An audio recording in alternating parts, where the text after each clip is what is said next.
Hi guys, and welcome to my cinema trippy vlog for Kong Skull Island. I don't know if I'm going to call this a review exactly because I want to keep this more, almost more natural. I don't want to write down everything I'm going to say before I say it. I want it to just be more like a conversation. I want to start conversations. That's the whole point of me doing these vlogs, not just the film ones or the episode by episode stuff. Yeah, all of them. All of this was always just because I want to reach out and have conversations with people with similar interests to me. So let's jump right in. Actually, before we jump right in, you can see don't plan these ahead. So I'm not sure what's causing the weird white noisy stuff in the background. I seem to be able to get rid of most of it. Once it's uploaded, it's a lot better than it is from recording. I don't know if it's the mic on the camera or if it is the environment, for lack of a better way of putting it. Because I can't stop my neighbours or the fact that someone vacuuming. Like, hopefully you can't hear the vacuum. I can hear the vacuum 2 floors down.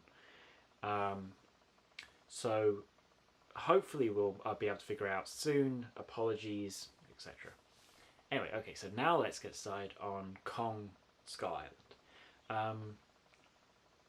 So we'll start off with a basic summary. I'm going to avoid spoilers as much as I can, but there will be obviously minor spoilers. I'm not going to tell you, specific plot details. You know what? Just assume with these sort of things, with any review you ever hear, see, or do, assume there are spoilers. That being said, I'm going to try to avoid them. But let's start with a basic plot summary. So it is not a remake. This is not another remake. This is not the original 1930s Kong. This is not the Peter Jackson Kong. It is set in the late 60s, early 70s. I can't remember the exact date. It is literally like opens with the the story opens with the end of the Vietnam War. So the timeline is different. That's a big starting point. And there are similarities. See, this feels like this is one of the reasons I really like this film, was that it wasn't a remake, it was clearly a reboot. And the plot has got similarities. Guy basically organises trip to Ireland, keeping secrets along the way. And you do have some similar characters, which we'll get into later on. But for the most part, it is a vastly different experience, whilst retaining a lot of the charm that is these monster movies, that is the King Kong movies. And so the story basically follows this guy who works for the government, hires out specific groups of people, a specific military unit, a specific photographer, specific scientists, to go to Skull Island. Without telling them exactly why, and basically chaos ensues from there. Obviously, monsters exist on this island.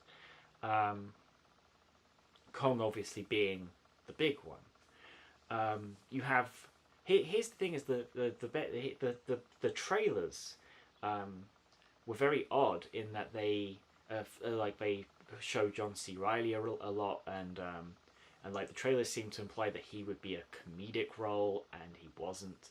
The comedy in this was very fitting to the tone of the movie. Like, there were a couple of good laughs, but they were mostly sort of like how screwed these characters are funny.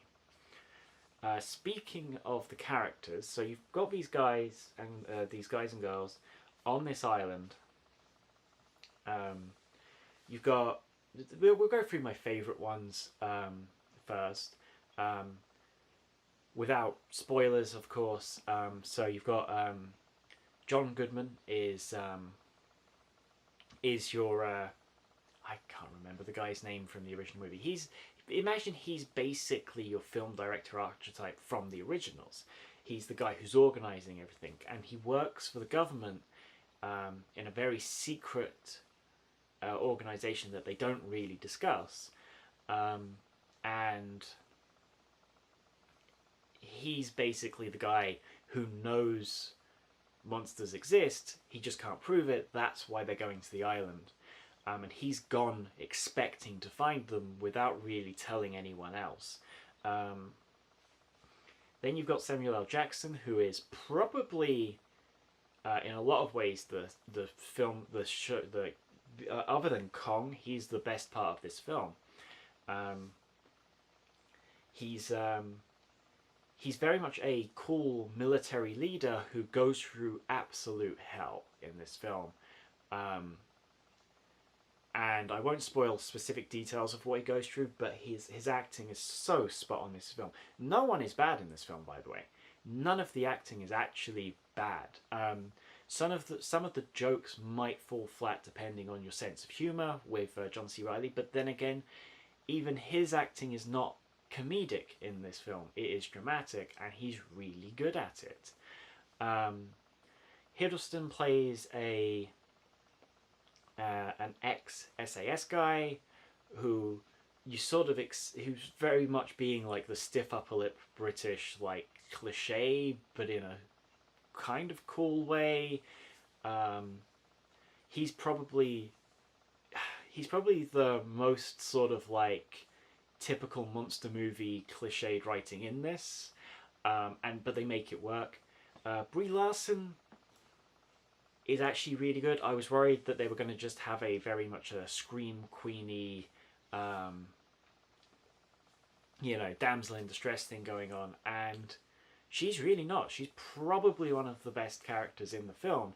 She plays it really well because, and to be fair, the writing's really good for her as well. Because let's be fair, there's a thin line with writing when you've got guys trying to write strong women who wind up just writing, oh yes, I'm going to basically, she's not a bitch. They managed to write a strong woman who's a genuinely strong woman and still have her be vulnerable in this horrific monster movie madness, by bearing in mind that even the soldiers are vulnerable in this monster movie madness. Another good thing about the film. It's the characters are all really well written and all really well acted. Even side characters, even fodder characters were well written, to the point where you really don't want to see anyone die, and you feel kind of bad every single time someone dies in this film. The good parts of the film, like how it's insanely good. It manages to reinvent and reinvigorate King Kong while retaining a lot of the original charm, whilst also being probably the first monster movie I can think of in a long time to use genuinely credible film techniques. It doesn't feel a lot like a blockbuster. It is, but it also feels like a lot of the time genuine heart and effort and technique and style. It feels more like an artist made it than a it's not a business project, it's an art project, and that really shines through in how the film is made. The level of detail is insane. The CGI is magnificent, in the same way that the original King Kong demonstrates the advancements in animation and stop motion and all of the best techniques of the era. And the same thing goes for Peter Jackson's King Kong. This does it again. You genuinely feel like these monsters are real. You genuinely feel like I mean, obviously they're CGI. There's probably a couple of shots in there where they look less realistic. But to be honest, you get so drawn in that you don't really notice at the time. And like I said, 9 times out of 10, it looks so gorgeous. Genuinely so gorgeous. I mean, like the shots in the trailer where you see Kong like standing up, and it's genuinely good. I want to say some negatives to sound like I'm not fanboying, and with this, it's really actually surprisingly hard to think of any real negatives. Um, I'm not going to call this a real negative, but I'm going to use this opportunity to say there is one thing, and that is be aware that there is an after credits scene. It shouldn't come as a shock. I mean, 3 Marvel actors star in this movie, so after credits scenes should be obvious. But I just want to make sure everyone going in realizes there is one. I won't spoil it here. I might do a separate video or a couple of videos about that and stuff later. But for now, I'll say be aware there's an after credits scene.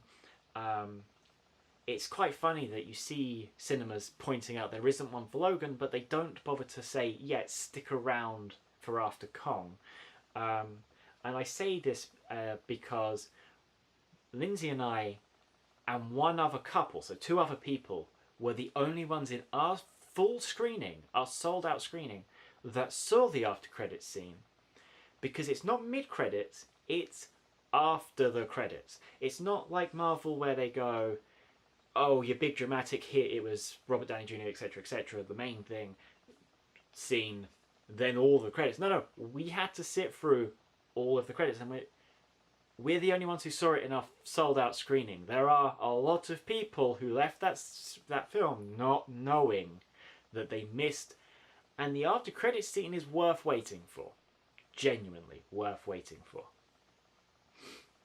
Overall, I highly recommend it. Kong Skull Island, I was so amazed at how good this film was. I didn't expect to be this impressed. Like I said, it managed to be a credible film whilst being a monster movie. I liked Edward's Godzilla a couple of years ago. I had a lot more problems with that than I do with Kong. And considering Kong is meant to be a part of that franchise now, I can only look forward to more. There's so much in this film. There's Easter eggs, there's great acting, there's great special effects, there's great action, there's great storytelling. I recommend it so much. I'm going to go see it again this week, and I think you should too. Let me know what you guys think in the comments. Did you enjoy it? Did you see the after credits scene?